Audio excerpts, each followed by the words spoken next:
Bahasan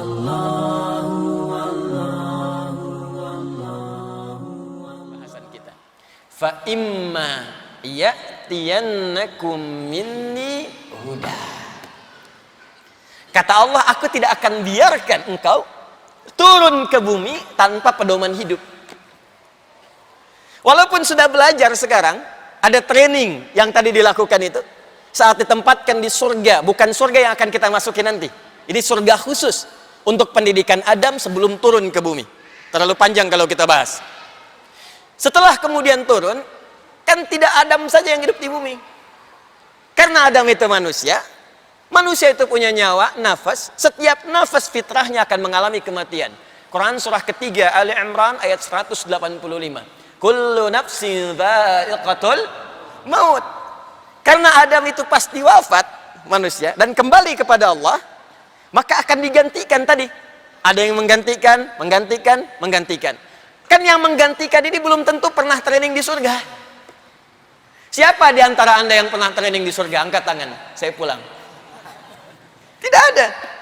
Bahkan mimpi pun belum tentu.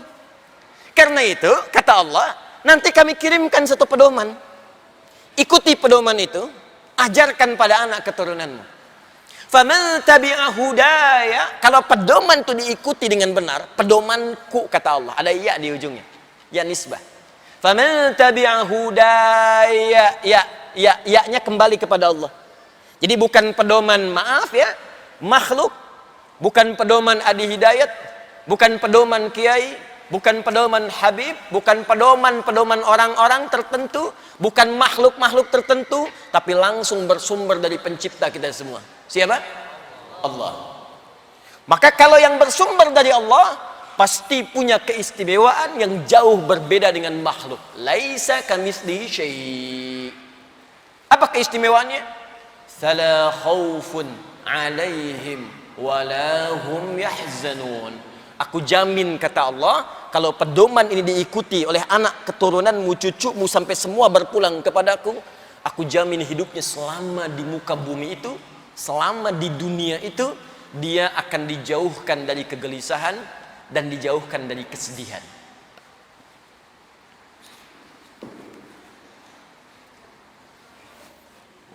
Sekarang saya mulai agak pelan-pelan, fokus. Maaf, secara umum bisa terlihat ini? Papan tulisnya nggak kelihatan? Kelihatan papan tulisnya ya? Nah, saya tuliskan dan memang tidak memungkinkan semua akan bisa melihat. Kalau saya tulis di sini, tidak kelihatan. Saya hadapkan ke sana, sini tidak kelihatan. Jadi biarkan saya tuliskan, kemudian saya bacakan, dari bacaan itu kita bisa menyimak. Sepakat ya? Baik. Pertama, petunjuknya tadi disebut apa namanya? Masih ingat? Hudan. Saya besarkan. Nih. Supaya nggak ada yang protes. Hudan. Saya ulang. Namanya apa? Hudan. Kalau ini diikuti, Allah berikan dua hal pada semua manusia yang bertugas di bumi, yang hidup di bumi. Jadi ingat, tadi redaksi Qur'annya kita punya misi. Jadi hidup kita ini bukan main-main. Bukan tidur, bangun, kerja, makan, tidur lagi. Ya, makan, bangun, tidur lagi, habis bangun, tidur lagi, habis tidur, bangun lagi, habis bangun, tidur lagi, tidur lagi. Bukan itu, ada misi yang kita kerjakan. Dan ini akan dipertanggungjawabkan di hadapan Allah Subhanahu wa taala. Nah, kalau kita mengerjakan misi ini, mengikuti petunjuk ini, maka semua misi yang kita jalani dengan semua level pertumbuhan kita, dari mulai anak-anak, remaja, dewasa, menikah jadi suami atau istri, punya anak jadi ayah atau ibu, punya cucu satu jadi kakek atau nenek, cucu dua kakek-kakek, nenek-nenek, ya, dan seterusnya, maka fala khaufun, la khauf alaihim wala hum yahzanun. Fala khaufun, khauf gelisah, takut. La tidak. menafikan ini, nafi. Tidak akan gelisah, tidak takut. Tidak gelisah, tidak takut, persamaannya tenang. Tenang itu artinya tidak gelisah.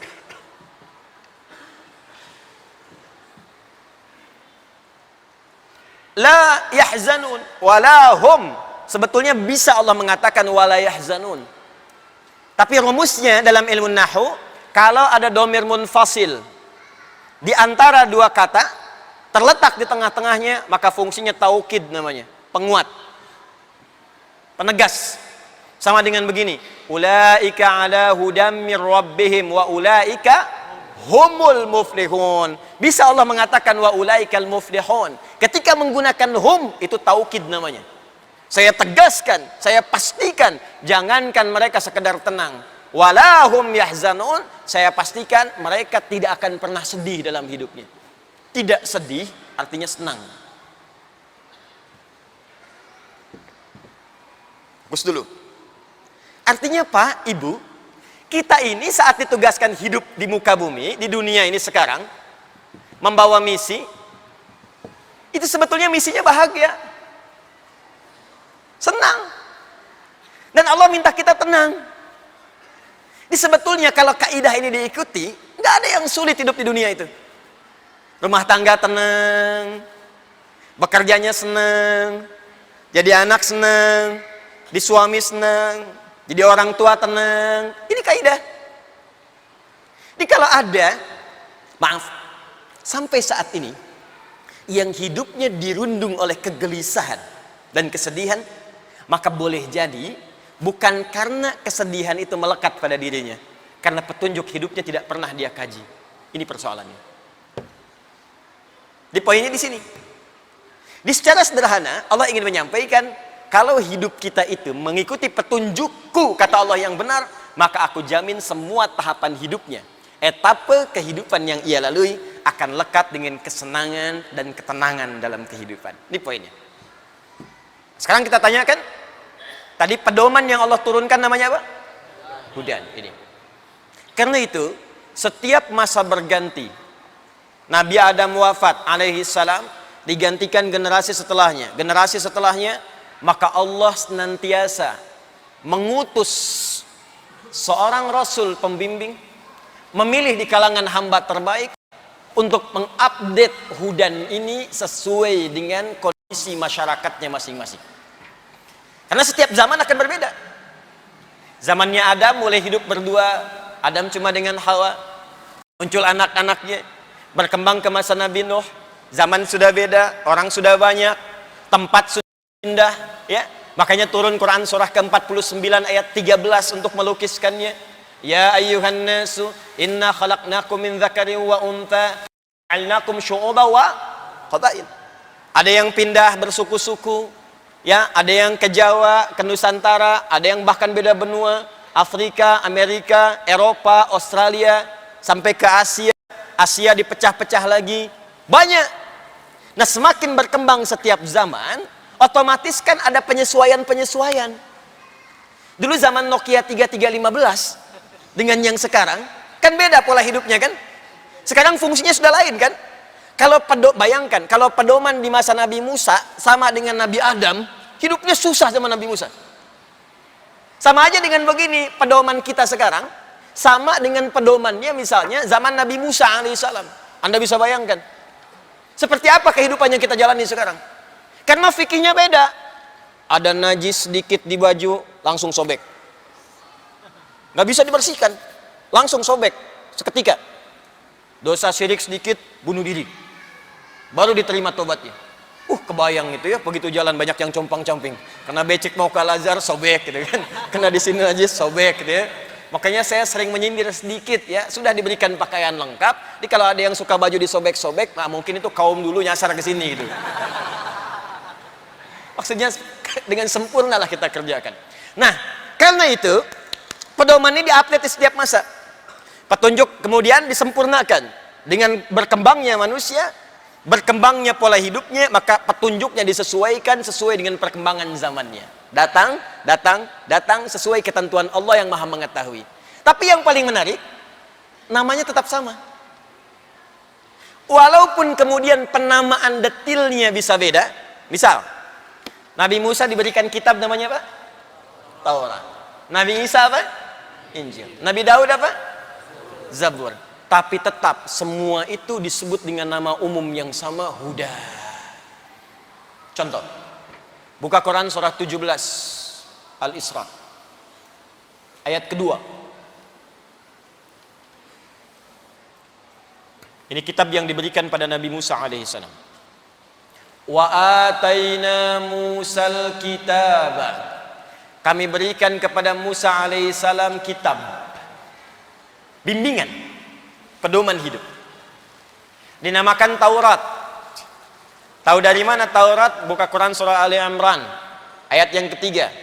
Nazzala 'alaikal kitaba bil haqqi musaddiqan lima baina yadayhi wa anzalat Taurata wal Injil. Kembali ke Al-Isra ayat 2. Wa ataina Musal kitaba. Kami berikan kepada Musa alaihissalam kitab Taurat. Apakah cukup sampai di sini? Belum. Wa ja'alnahu huda li bani Israil. Dan kitab itu bukan kitab biasa. Kami jadikan kitab itu sebagai pedoman hudan yang membimbing kehidupan Bani Israel. Jadi Taurat itu ketika diberikan pada Musa, itu spesifikasinya pedomannya khusus Bani Israel saja. Di masa itu. Jadi dimensinya terbatas, untuk kelompok terbatas, dimensi terbatas. Makanya kalau dibawa ke konteks kehidupan sekarang, itu nggak akan nyambung. Jauh nanti, jauh.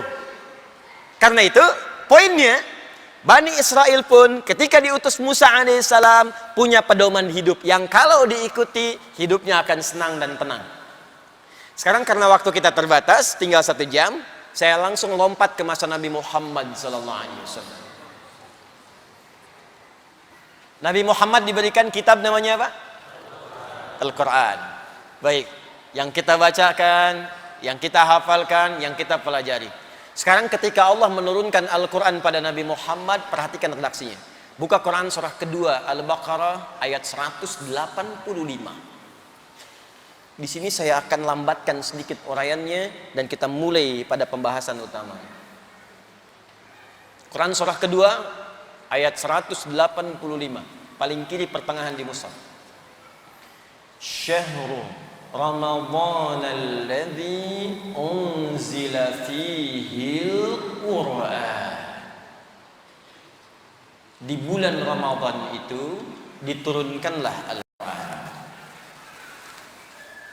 Karena Nabi Muhammad Rasul yang paling mulia, mukjizatnya menghimpun semua mukjizat nabi-nabi sebelumnya, terkumpul di Nabi Muhammad SAW. Maka mukjizat beliau pun diberikan oleh Allah di waktu yang berbeda dengan nabi-nabi sebelumnya. Nabinya mulia, lahirnya di tempat paling mulia, samping Ka'bah. Awas, hati-hati. Lahir di tempat paling mulia. Tidak ada satu nabi pun lahir dekat tempat paling mulia kecuali Nabi Muhammad SAW. Mukjizatnya paling mulia, karena itu ketika diturunkan pun mesti di waktu yang sangat mulia. Maka di antara sekian waktu itu diturunkanlah di bulan Ramadan.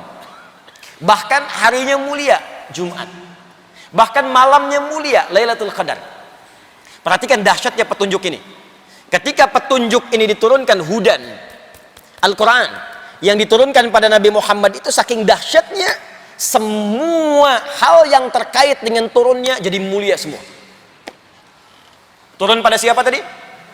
Nabi Muhammad. Ketika turun pada Nabi Muhammad, langsung statusnya naik jadi Sayyidul Anbiya'i wal Mursalin, pemimpin para nabi dan rasul.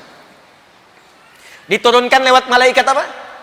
Jibril. Maka malaikat Jibril naik status jadi Sayyidul Malaikat, pemimpin para malaikat semuanya.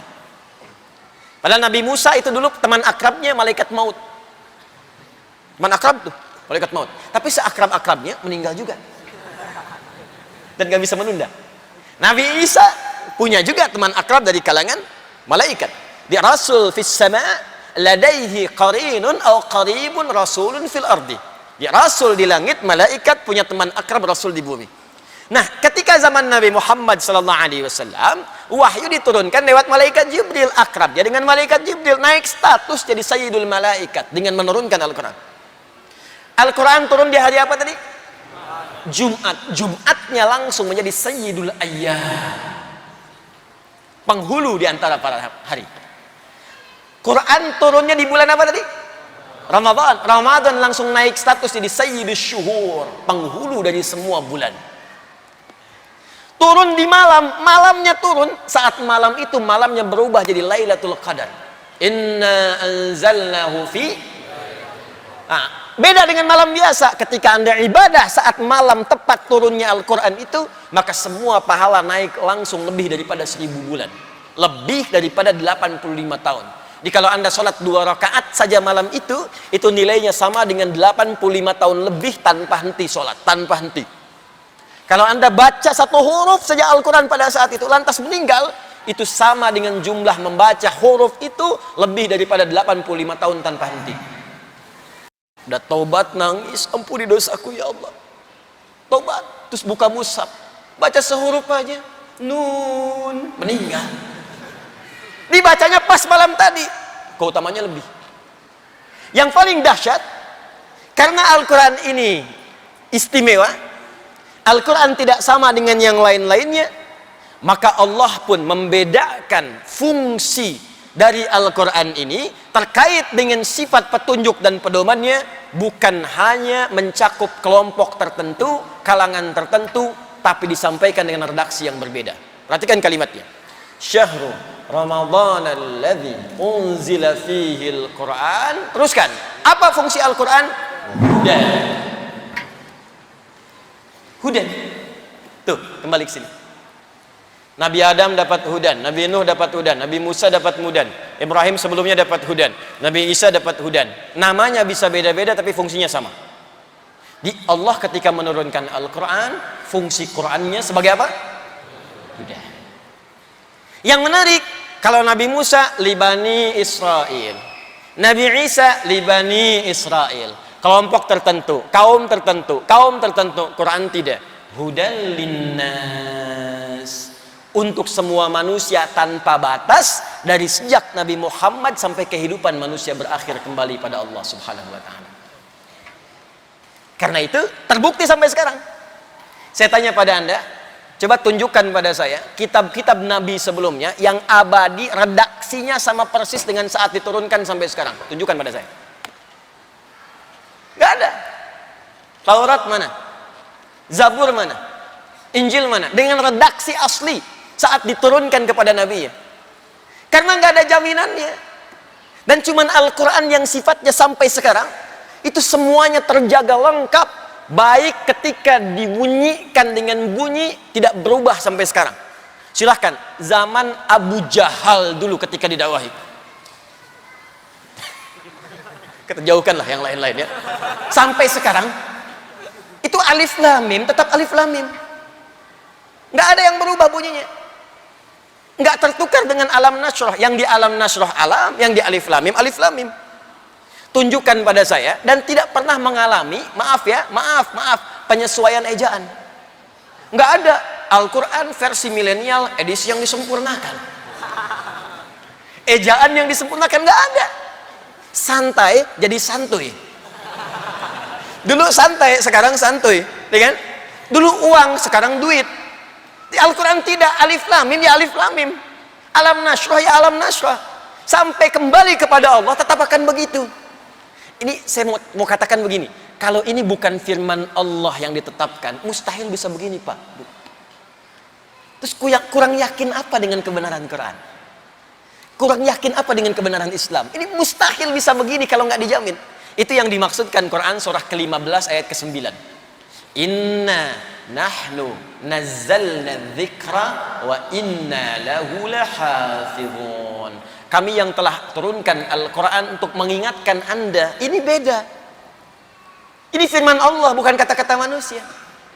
Ini beda, ini pedoman, bukan kitab biasa. Dan kami janjikan untuk menunjukkan bukti kepada Anda, kami jaga Al-Quran dari sejak awal diturunkan, tidak akan pernah mengalami perubahan sampai kembali kepada Allah Subhanahu wa ta'ala kita semua. Jelas? Nah, jadi kalau ada orang yang menyoal, Ustaz, kan tadi dikatakan setiap zaman berubah, berarti harus diupdate dong. Sebentar. Ketika Allah turunkan Taurat, redaksinya untuk Bani Israel, spesifik. Nabi selanjutnya spesifik, tapi Al-Quran beda. Hudal linnas, untuk semua manusia tanpa batas. Dan buktinya sampai sekarang pun, sampai saat ini pun, detik ini pun selalu akan sesuai dengan apa yang kita butuhkan dalam kehidupan. Jelas sampai sini? Kembalikan ke sini. Jadi kita simpulkan dengan cepat, ternyata kata Allah sendiri menyampaikan dalam Al-Quran, semua isi Al-Quran, ini kesimpulannya, dari Al-Fatihah sampai An-Nas, isinya apa? Udah. Petunjuk hidup kita. Allah